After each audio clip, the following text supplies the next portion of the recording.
This is your Northwoods hunting tip of the week. When we go into the woods, regardless of the animal in which we're hunting, we want to be safe. And I'm not talking about falling out of a tree stand or falling down a hillside or slipping on gravel. Protection from particularly four-legged animals such as bears. Many of us hunt in areas where bears or panthers or mountain lions, aggressive animals are at. Now, growing up on the farm in southern Illinois, just walked in the woods with a bow and arrow in the middle of the dark in the morning and climbed up in a tree. Whether I was ignorant or unaware of the dangers that was around, or I was protected by God because he had other things in store for me, it's up for debate.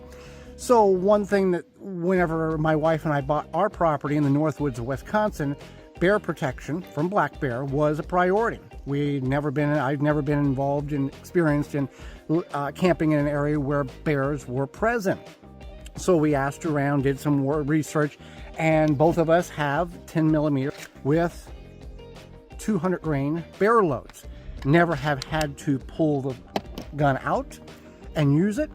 Never have seen a bear in person. We've seen them on trail camera and at our camp on the security camera when we have not been here, but never in when we've been here. So when I go to the stand with a bow, when my wife goes to the stand with a bow, we carry them. When we're walking through the woods, we have them on us. The only time we do not carry the sidearm is when we have a firearm for that, like for deer hunting. That's the only time we don't carry one. And by that point, the bears are typically in hibernation anyway. So keeping a sidearm for protection from animals is something that you might want to consider regardless of where you're hunting, especially with a bow. This has been your Northwoods hunting tip of the week. This is your Northwoods hunting tip of the week. We all hunt in different tree stands, deer blinds. Years ago, I grew up on a farm hunting in nail-on boards to a tree and setting in that. It was unsafe then, just like it's unsafe now. Whether you're in a box stand or what I have here, two strap-on or chain-on or lock-on tree stands. This one here, in combination with a secondary one I have out in the woods currently, two of them for $20. This one here, recently purchased at a thrift store for $10. Couldn't pass that offer up. But there are things that I looked at it for to make sure it was worth me purchasing and it was safe. Some things you want to be aware of whenever you're looking at purchasing a tree stand from like a marketplace. And it's okay to walk away from a marketplace sale when you've met somebody if it doesn't meet your criteria and you feel that it is unsafe. One is the strap. Is there any frays, cuts, stress marks on the strap? Does it look like it has been tampered with? If it's a chain, does all the links in good shape? Do you need to replace the chain? If it doesn't come with a chain or a strap, I've got one about 200 yards that way that has two ratchet straps holding it to the tree. Each ratchet strap has a working load capacity of 1,500 pounds, well exceeding what I need. But I want to make sure it's up there, it's safe, and it won't come off the tree because I'm sitting in the tree with a safety hunting harness on for many hours. So that makes me feel good that ratchet strap, both of them are on. If you're looking at the seat, see if the seat is frayed, if there is bolts that are not functioning the way they should be, if there's things that are bent. On this particular one with a platform, is the platform cracked? Is it broken? Is there any type of dry rot situation going on? On a stand like this, are the welds okay? Is the cables okay? Is there any fraying of the cables? Things to look at when you're purchasing a tree stand that is secondhand use.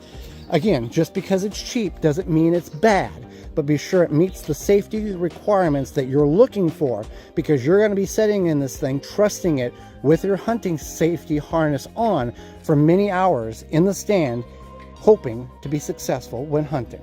This has been your Northwoods hunting tip of the week. This is your Northwoods hunting tip of the week. A proper backpack makes all the difference in the world, whether you're going out for an all-day hunt for deer, turkey, bear, elk, or simply an evening or morning hunt.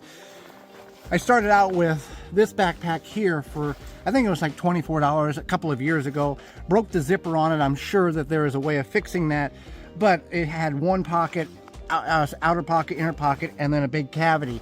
So I just ditched that one and purchased another one from Walmart for like $14. I don't like this one. This isn't one that I'm retiring. It has an elastic in it that has a center, you know, 2 pockets inside the center, some other things, but like everything that you want, and we've all been there, the one thing you're looking for, because it's that center pocket, everything falls to the bottom, so you're in the tree stand and moving around. So I found this one at my local farm store for $40. This is what I've been looking for. Outer pockets, secondary pocket, pockets inside of that pocket, inner pocket for the larger things, thermos, extra clothing. And one thing that I didn't have on those other two was a locking strap for my shoulders. Now, years ago, I had a Cabela's backpack I paid like $90 for, and it was just like this. It had the strap on it, very condensed, put a lot of things in it, don't know what happened to it, and moves and everything. But this is the padding, this has a strap, because those two, when I walk through the woods, and maybe it happens to you, the shoulder straps start sliding off and you're trying to catch this and you got your gun and you're holding your bow. My wife got a similar one at Cabela's for about $60. Front pocket, secondary front pocket, big inner main pocket, multiple different places to put stuff, padded shoulder straps, and the chest strap like I have. So it's an investment, buy once, cry once, to really, it ups your game. It makes everything so much better that you have everything organized, you know where stuff's at, and it will last for a very long time. This has been your Northwoods hunting tip of the week. This is your Northwoods hunting tip of the week. This is my wife's archery and gun blind, which I also use. It's setting, looking at an angle at an old logging road. Put this up about a month before the archery season here in Wisconsin last year. I did not move the old blind that I had used, just made out of pallets, during that period because I didn't want to disrupt the natural landscape that the deer were used to. I am moving this blind now to the other side of this old logging road, cleaning out all the debris you see in front to have a much better accessibility to view, and moving all the debris because the deer will travel down this road and then up this trail that I've made to get access to camp. Had 2 deer on camera this morning, and a raccoon and a fox and everything else. So I'm cleaning the spot. It's going to go right here. I go down to bare soil underneath my blinds so there's no noise. This is the time to do it as early following the previous season as possible, to allow the deer to get acclimated to the new object in their view. If I'm putting a tree stand, let's say right there, I will do that any time of the season, before, during, when necessary, because I feel that it's up high enough where the deer are not going to walk naturally and go, oh, that tree must have a stand, let me look up, that type of thing. I've got a trail camera there overlooking this logging road, so now's the time to do it as soon as you can on your blinds, whether you're building one or moving one in a specific area.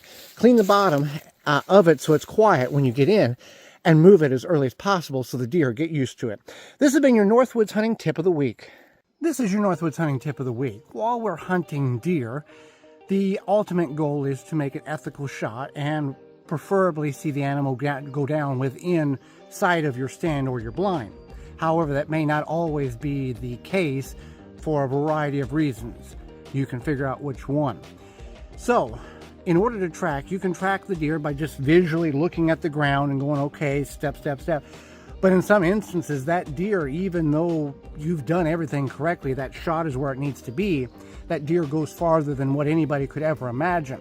And tracking it can be difficult. 1, based on the weather conditions. 2, the light availability. And 3, how many people's in your party helping you track that deer down. So you can use ribbons, you can tie ribbons around trees or limbs, you can put handkerchiefs here and there, but one of the things that really works the best is toilet paper. Having this in your backpack, 1, if you need the obvious reasons for its use, but 2, if you're in that situation by yourself, you can just put this next to the blood spot on the leaf, put a limb or a leaf or a limb or a twig on top of it so it doesn't blow away, and then you can look back and go, okay, you can see where you've been. And technically, at least on my property, I would never pick this up. It'll biodegrade, may take a little while, a couple of hard rains, but it's not like a ribbon that's going to stay there forever in a tree type of thing. So it's something to consider when next time you're going to go deer hunting, so you can be as prepared as possible in case tracking needs to be done. This has been your Northwoods hunting tip of the week. This is your Northwoods hunting tip of the week. That's the tree I was setting in front of, that fork tree. This is the last weekend, 3 days left for the turkey season in Wisconsin. I have a decoy there. I'm in thick pine timber. I had that turkey, this is the evening, just now crossed over to the end of legal hunting time. That bird was gobbling back over there. It's a jake, it's on the ground right there, I'll show you.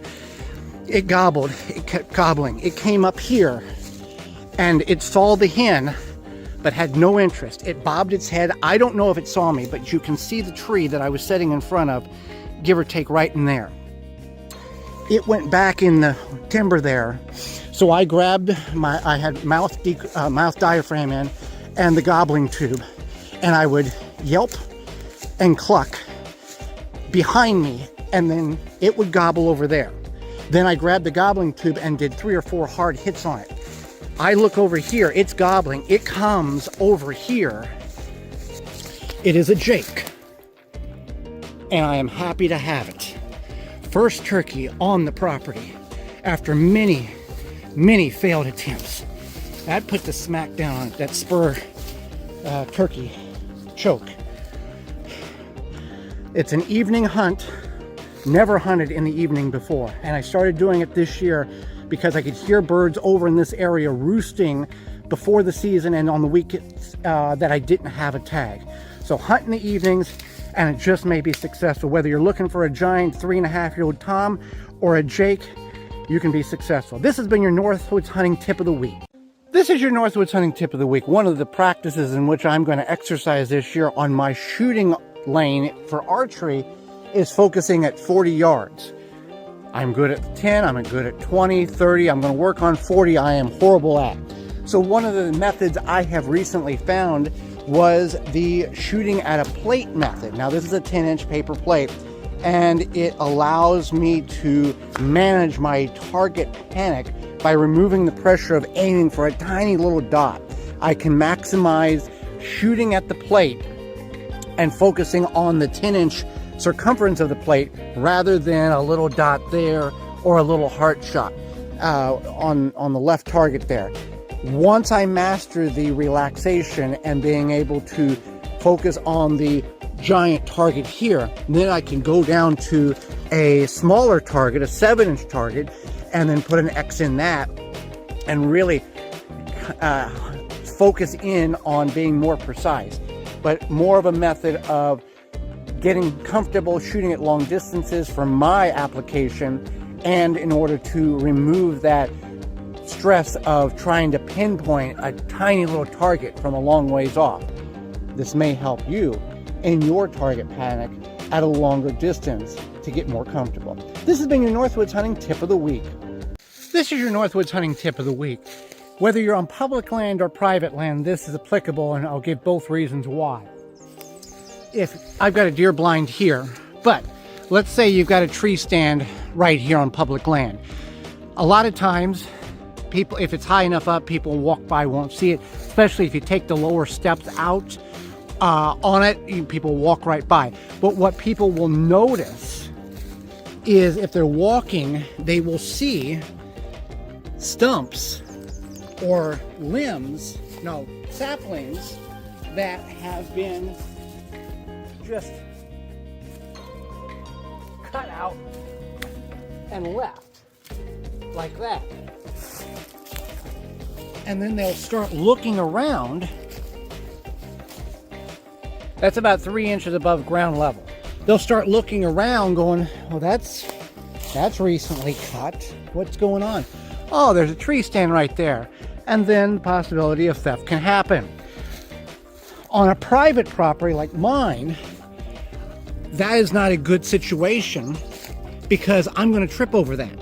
Whether I'm cleaning out this shooting lane here or not, whatever I'm doing, I want to cut this down to ground level as ground level as possible,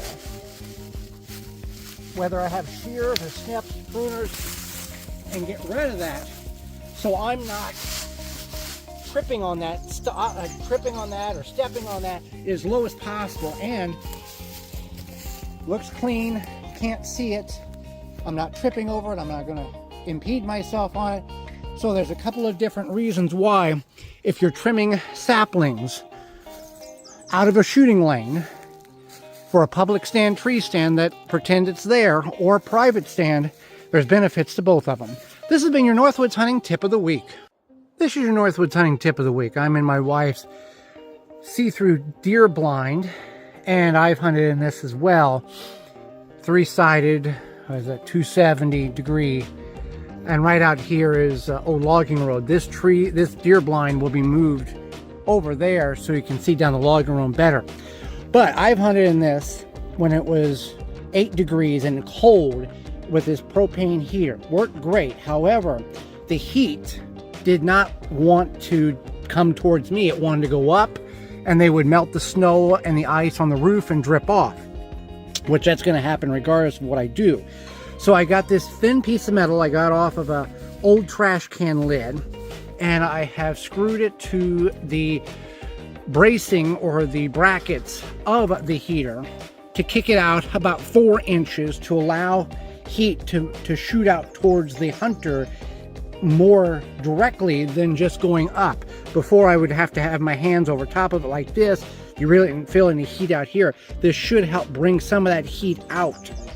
This will get very warm, yes. I wouldn't cook anything on it, but again, it will allow the heat out.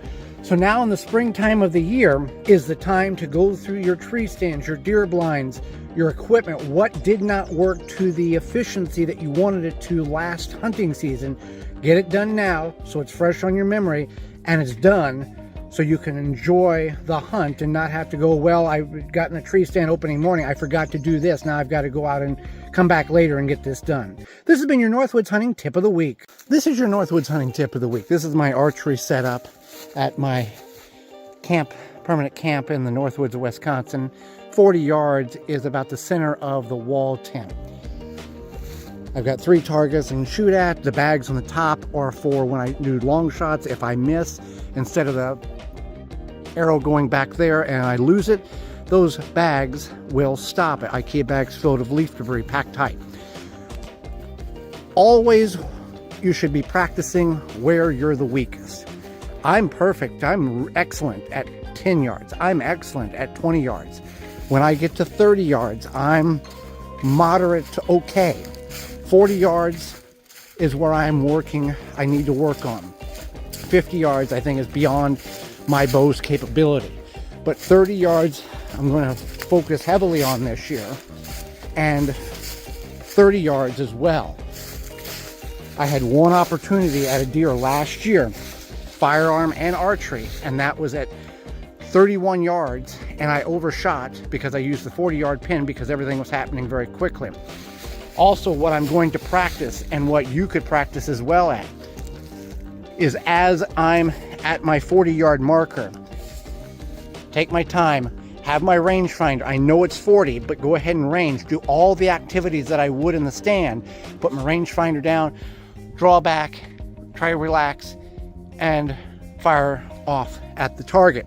This way, building your weakest areas will strengthen all of your areas. So when you get to that 20-yard or get to that 10-yard shot, it is simple, it is easy, it looks so close compared to your regular 30 and 40-yard practicing ranges. This has been your Northwoods hunting tip of the week.